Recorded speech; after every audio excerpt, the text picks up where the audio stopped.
నమస్తే మిత్రులారా. భారతీయ సనాతన వాంగ్మయంలో ఒక అద్భుతమైన ఆధ్యాత్మిక గ్రంథం శ్రీమద్భాగవతం.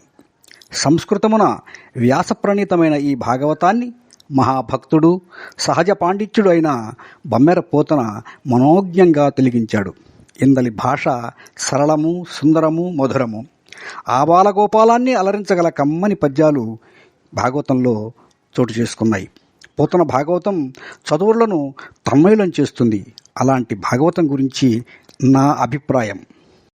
భాగవత ప్రశస్తి. కంటికెదురుగుండ ఇంటనున్నను జాలు భోగభాగ్యములిచ్చు భాగవతము. ఇహమునందు మనుజ సహజ స్థితిని తెల్పి భగవాను నెరిగించు భాగవతము. సంతాన సౌభాగ్య సకల సౌఖ్యములతో పాడి పంటలొసగు భాగవతము. ఆయురారోగ్యములందిల్చు శ్రీహరి భక్తి మీర చదువా భాగవతము. ఇతి బాధలు దీరును ఇడుములుడుగు మనసు శాంతిని పొందు దురనవరతము. వేగ ముక్తికి మార్గము భాగవతము.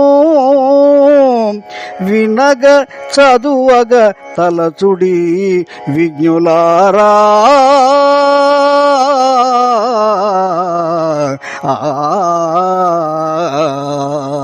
మిత్రులారా, ఎక్కడ భాగవత కథ వినబడుతుందో అక్కడకు దూడను వెతుక్కుంటూ వెళ్లే ఆవులాగా నేను అక్కడికి చేరుకుంటాను అంటాడు ఆ శ్రీహరి.